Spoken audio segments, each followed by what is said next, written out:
Had that dream about you last night, but then I woke up next to her,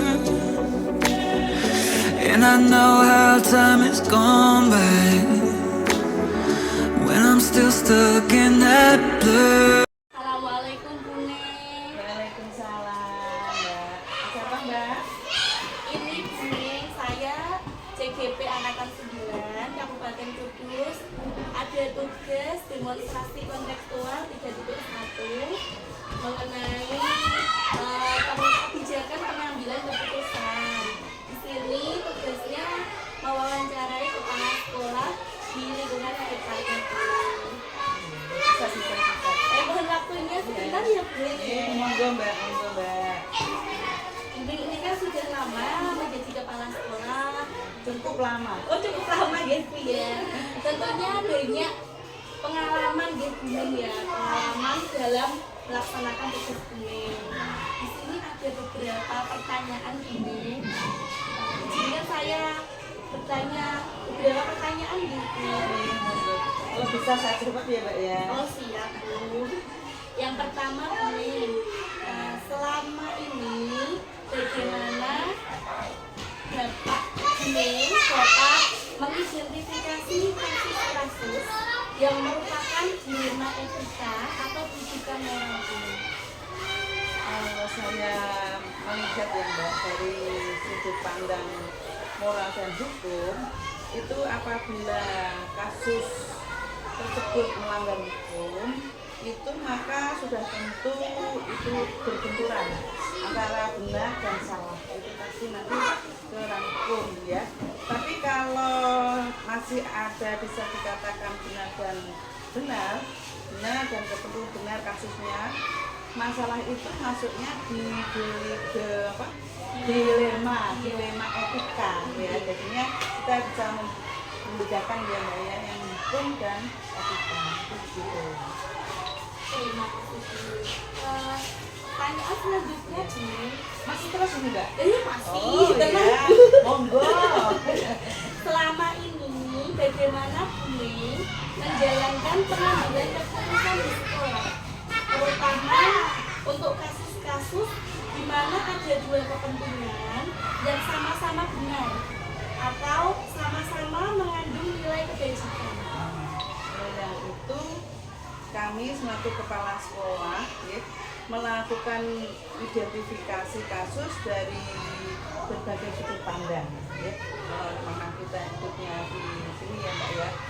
Kemudian kita bisa menimbang dari problem tadi secara matang, yang mana kita yang benar tadi, dan keputusan tersebut harusnya ya, yang kita ambil keputusannya itu harus yang ada kepentingannya dengan orang banyak.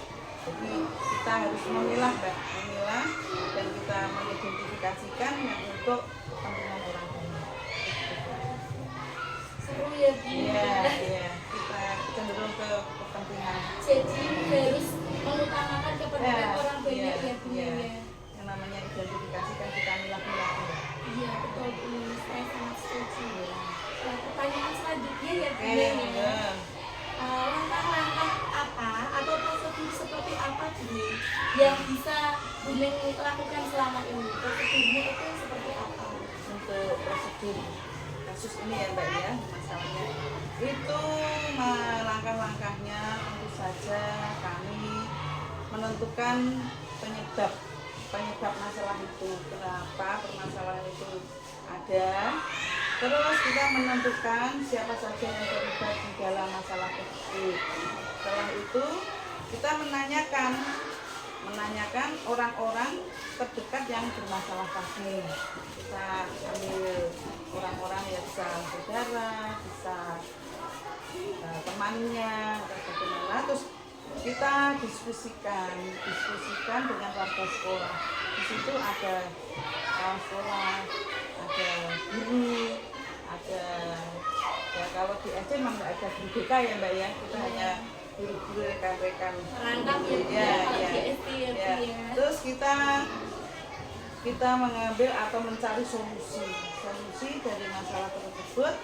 Baiknya bagaimana kita untuk mengambil keputusan, menimbang, dan nanti kita juga akan atau sebelum memutuskan kita harus melihat atau mencari permasalahan dari berbagai sudut pandang. Ketika kita diskusikan, jadi ini masalahnya begini, guru-guru yang lain memberi masukan solusinya bagaimana. Berarti harus mengumpulkan beberapa pihak terkait. Ya, kita kepala sekolah tidak bisa untuk memutuskan sendiri. Iya, betul. Sangat demokratis. Iya, itu harus dengan cara musyawarah. Pertanyaan selanjutnya Bu Iya. hal-hal apa saja yang selama ini Bu anggap efektif dalam pengambilan keputusan pada kasus-kasus dilema etika Bu? Dilema etika juga. Iya. Yang Bu anggap efektif itu yang seperti apa Bu? Saya harusnya melakukan analisis dulu ya, menganalisa dulu karena ada masalahnya itu apa, kita analisa, kemudian menentukan solusinya. Kita menentukan solusi itu harus menyesuaikan, kita harus itu menyesuaikan dengan peraturan dan norma yang ada di sekolah yang berlaku, serta mengedepankan kepentingan umum ya. Etika itu kan untuk kepentingan umum ya. Tidak untuk bersama ya Bu. Terus selanjutnya Bu, hal-hal apa saja yang selama ini menjadi tantangan Bu dalam pengambilan keputusan pada kasus-kasus dilema etika Bu? Dilema etika memang sekarang makin marak ya. Jadi kita itu kalau sudah terbentuk dengan etika seperti itu, kita harus waspada, harus hati-hati ya. Nah, tantangannya yaitu mencari keputusan penyelesaiannya itu harus yang betul-betul yang baik, karena itu tantangannya itu banyak Mbak sebenarnya, merupakan masalah yang sama-sama benar sih. Kalau etika itu kan sama-sama benar ketemu benar, nah ini etikanya yang bagaimana yang harus diselesaikan itu. Kalau benar dan salah itu jelas ada sanksi ya, ada sanksi hukum jelas. Kalau sudah melanggar hukum ya Bu ya. tapi kalau sudah di sini benar, yang satunya benar, nah ini etika itu bagaimana kita harus mencari solusi, karena itu kan kita tidak boleh berpihak dari salah satu pihak sih. Kita harus mencari solusi dari dua-duanya ini bisa mempertahankan bagaimana tidak merugikan salah satunya dari yang bermasalah. Tentunya ini sangat bertentangan dengan hati nurani ya Bu. Ya, walaupun dia sama-sama ini benar-benar, tapi benarnya ini belum tentu benar secara umum. Jadi dia merasa benar, jadi kita mengambil keputusannya jangan sampai merugikan salah satu yang dirugikan. Iya, ini setuju Bu, sangat bijaksana.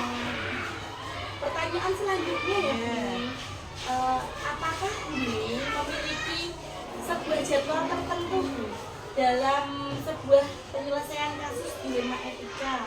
Misalnya tadi apakah langsung menyelesaikan di tempat atau ada jadwal tertentu untuk menyelesaikannya, dalam bentuk apa prosedur yang akan Bunda jalankan? Jadi apakah langsung diselesaikan di tempat atau nanti dipikirkan dulu, dan mungkin prosedurnya seperti apa Bu?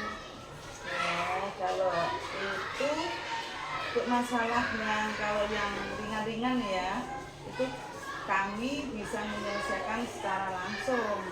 Kalau masalahnya itu ringan, kasusnya ringan, langsung diputuskan, oh gini bisa.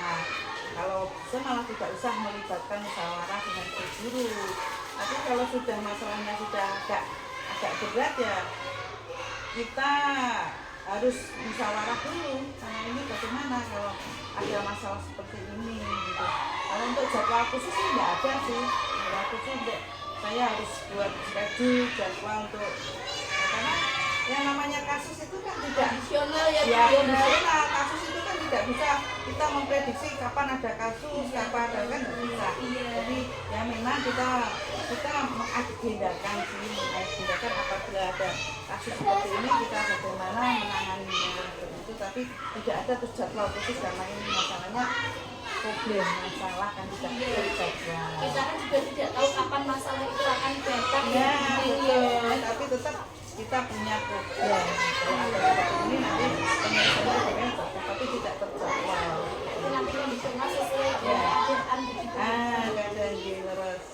Pertanyaan selanjutnya Ya. ini, adakah seseorang atau faktor-faktor apa yang selama ini mempermudah atau membantu kuning dalam pengambilan keputusan dalam kasus-kasus dilema etika tersebut ini? Yang terjadi di sekolah tentunya, gitu. Iya, Bu. Nah, ini kita dalam mengambil keputusan, ya, itu harus tadi tidak bisa mengambil itu dari sepihak, ya, tidak harus kepala sekolah.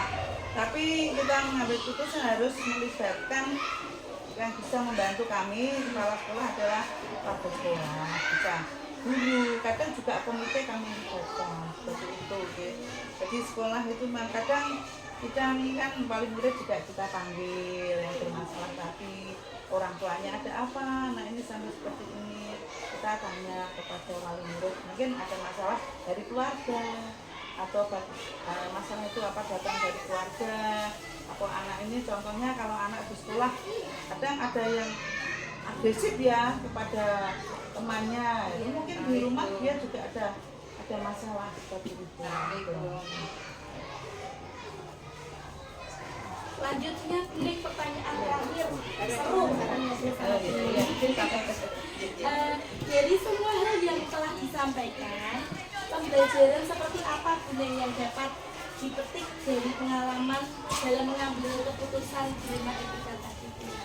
Pengalaman yang kami terima ya, atau pengalaman itu ya, saya dengan adanya berbagai problematik yang ada di sekolah, terutama yang masalah etika tadi, itu kami selaku kepala sekolah menjadikan lebih bijaksana, lebih hati-hati, lebih tahu masalah-masalah apa yang terjadi di sekolah, berbagai aneka macam persoalan tadi kami bisa mengidentifikasikan dan kami bisa semakin bijaksana, hati-hati dalam mengambil keputusan, dan kami juga sangat hati-hati dalam masalah memutuskan jangan sampai keputusan yang kami ambil itu merugikan salah satu dari yang bermasalah, tapi yang antara terutama yang etika ya, benar dan benar, karena problema etika itu angka masalahnya itu dia merasa benar, saya benar,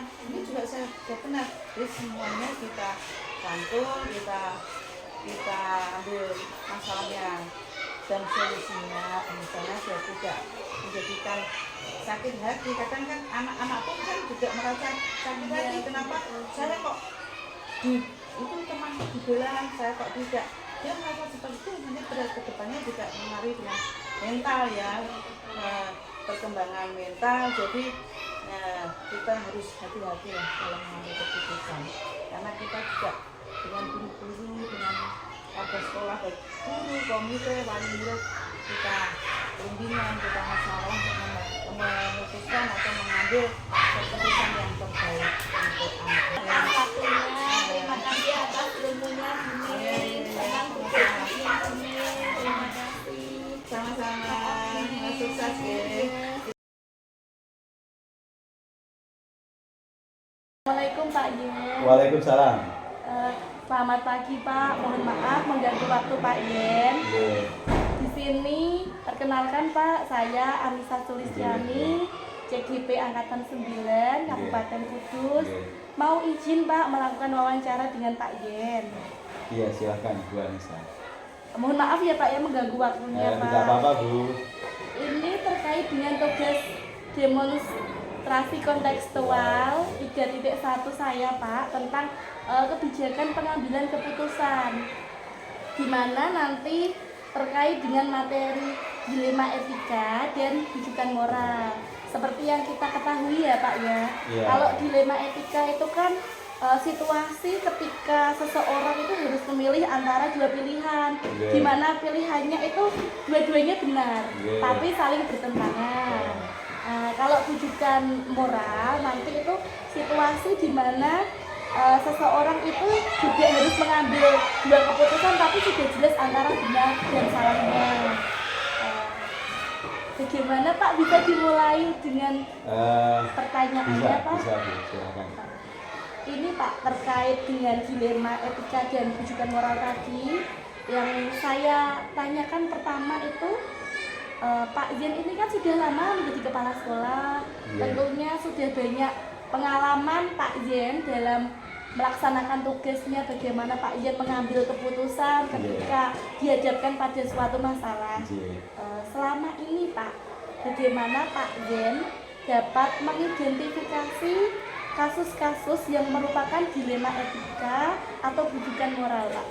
Oke, terima kasih Bu. Saya melihat bahwa kasus dilema etika yaitu nilai benar lawan benar, di mana merupakan situasi yang terjadi ketika harus memilih dan memutuskan antara dua pilihan yang kedua pilihan itu benar secara moral tetapi bertentangan. Sedangkan rujukan moral yaitu benar lawan salah, yaitu situasi atau keadaan ketika mengambil keputusan antara benar dan salah. Begitu Bu Nisa? Begini Pak, terima kasih Pak. Saya izin mengajukan pertanyaan selanjutnya ya Monggo, Pak Bu. ya. Selama ini bagaimana Pak Zen dalam menjalankan pengambilan keputusan di sekolah Pak? Terutama untuk kasus-kasus di mana ada dua kepentingan yang sama-sama benar Pak, atau sama-sama mengandung nilai-nilai kebajikan. Sebelum keputusan diambil Bu Nisa, dalam kasus dilema etika terlebih dahulu dilakukan yang pertama mengumpulkan fakta yang terjadi, kemudian menentukan siapa saja yang terlibat, selanjutnya menganalisis benar salahnya, kemudian membuat alternatif solusi, membuat keputusan, dan yang terakhir melihat lagi keputusan yang sudah diambil. Seperti itu Bu Nisa. Sangat prosedur ya Pak ya, sesuai prosedurnya. Ya Pak. Pak, untuk pertanyaan selanjutnya nih Pak, langkah-langkah atau prosedur seperti apa Pak yang Bapak bisa lakukan selama ini Pak? Oke, terima kasih. Jadi selama ini yang saya lakukan pertama-tama tentunya mengumpulkan fakta dan data, kemudian menentukan siapa yang terlibat, bisa dewan guru, kemudian masyarakat dan juga komite sekolah, kemudian membuat alternatif solusi. Jadi alternatif nanti kita bawa ke rapat dewan guru, disitulah keputusan itu diambil. Oh begitu ya Iya. Pak. Berarti Bapak itu enggak langsung memutuskan sendiri Tidak Bu. Jadi Memang- kita juga melibatkan, jika memang perlu saya juga meminta saran dari pimpinan. Dalam hal ini adalah pengawas sekolah Oh, atau perwira. Iya. memang banyak pihak yang dilibatkan Iya ya, Bu, Pak. betul. Pertanyaan selanjutnya ya Pak Monggo ya. Bu. Hal-hal apa saja Pak yang selama ini Bapak anggap efektif dalam pengambilan keputusan pada kasus-kasus dilema etika Pak? Oke, terima kasih pertanyaan Bu. Jadi yang menurut saya efektif yang pertama tentunya adalah penting sekali sebelum kita mengambil suatu keputusan, kita itu harus mencari data dan fakta di lapangan, seperti apa persoalan itu. Kemudian tidak lupa saya juga meminta saran kepada rekan-rekan kepala sekolah ataupun pimpinan dalam ini yang punya pengalaman lebih.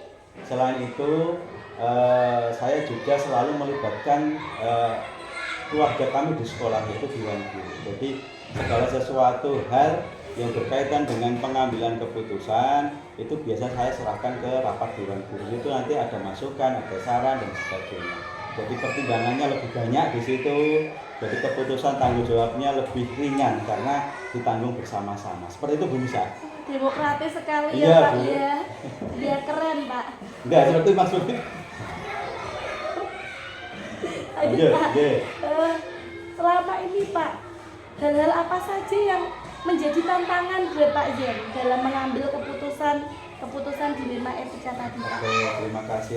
Yang menjadi tantangan sebenarnya tantangan itu alhamdulillah di tempat kami di tempat puasa ini terasa tidak ada Bu, karena memang kami memiliki guru-guru senior, meskipun mereka senior tapi mereka berpikiran terbuka, mau mencari solusi bersama-sama. Nah, disitulah saya manfaatkan karena beliau juga jam terbangnya tinggi, dalam hal ini adalah masa kerjanya lama, tentunya punya pengalaman.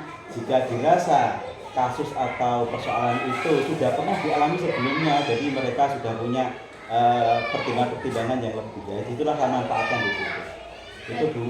Berarti banyak itu ya Pak masukan Iya, iya, positif betul, dari iya, para iya, guru yang senior iya, tadi iya. ya Pak ya. Pertanyaan selanjutnya Iya, ya Pak ya. iya. Apakah Pak Yen memiliki suatu jadwal tertentu Pak dalam menyelesaikan kasus dilema etika? Apakah langsung diselesaikan di tempat atau Pak Yen memiliki jadwal khusus untuk menyelesaikannya? Misalnya nanti saya mau membentuk penyelesaiannya dalam bentuk ini, prosedur yang saya lakukan nanti akan seperti ini. Bagaimana Pak Yen? Terima kasih. Jadi selama ini yang saya lakukan kaitannya dengan penyelesaian kasus dilema etika itu memang tidak terjadwal itu. Artinya insidental. Karena memang kasus dilema etika itu terkadang tidak membutuhkan waktu yang lama. Kalau kita menjadwalkan itu agak lama. Jadi misalkan hari ini ada kasus dan urgen, maka saya manfaatkan jam-jam di luar jam sekolah. Saya kirimkan lewat WA undangannya untuk segera berkumpul, misalkan jam 12.15 seperti itu.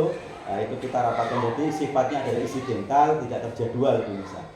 Berarti memang kondisional Kondisional ya Pak? ya. Karena kita kan tidak tahu kapan masalah itu akan ada ya Pak Iya ya. betul. Karena dampaknya bisa kalau kita olor-olor malah nanti berdampak negatif ya seperti itu. Setuju Pak. Jadi kita sebaiknya memang Harus secepat segera, mungkin iya, ya Pak iya. ya dalam menyelesaikan Betul. sebuah masalah. Iya.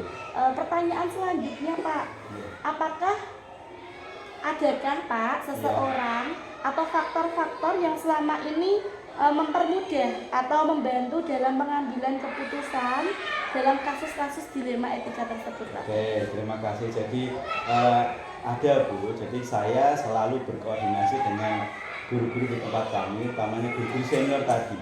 Alhamdulillah guru-guru juga welcome, terbuka ketika ada persoalan yang melibatkan sekolah, sama-sama mempunyai visi yang sama, yaitu bagaimana sekolah kita ini bisa segera menyelesaikan dengan sebaik-baiknya, dengan mengurangi dampak negatifnya, karena memang mau tidak mau karena dilema etika mesti ini ada pro dan kontra, artinya ada yang dampak positif negatif pengiringnya seperti itu. Jadi yang selama ini saya manfaatkan ya memang guru-guru yang senior, yang mempunyai jam terbang yang tinggi, mempunyai pengalaman yang luas, di situ membantu saya untuk memecahkan persoalan khususnya tentang dilema etika. Apakah pernah melibatkan dari pihak komite atau wali murid? Tergantung Bu, kalau memang persoalannya itu lingkup SD dan bisa kita selesaikan di situ. Adapun misalkan kalau tidak bisa di lingkup sekolah, maka tetap saya libatkan. Bahkan saya juga nanti akan melibatkan dari pihak desa dan sebagainya, tergantung lingkup persoalan yang kita hadapi saat itu. Iya, betul Pak, saya setuju Pak. Yeah. Pertanyaan terakhir ya Pak Yeah, Yen yeah. ya. Dalam dari semua masalah Pak yang telah Bapak sampaikan tadi, pembelajaran apa Pak yang bisa Bapak petik dari pengalaman pengambilan keputusan dilema etika Pak? Oke, terima kasih. Yang berkaitan dengan pengambilan keputusan oleh pimpinan, tentunya yang pertama adalah ketika mengambil keputusan benar-benar dicari dulu data dan faktanya, itu yang pertama. Yang kedua, ambilan keputusan dalam kondisi tenang. dalam kondisi hati dan pikiran yang tenang, jangan terburu-buru ya bisa. Kemudian harus terbuka menerima masukan dari siapapun, karena memang terkadang itu masukan dari orang lain itu justru bagus untuk kepentingan tersebut. Itu yang menurut saya. Dan yang terakhir harus berani mempertanggungjawabkan, karena pimpinan itu tidak boleh ragu-ragu ketika memutuskan sesuatu, harus penuh keyakinan dan bertanggung jawab, artinya siap menerima resiko yang diambil. Terima kasih Pak atas Yeah. waktunya, senang bisa belajar banyak dari Yeah, Pak. sama-sama. Terima Yeah. kasih atas pengalamannya.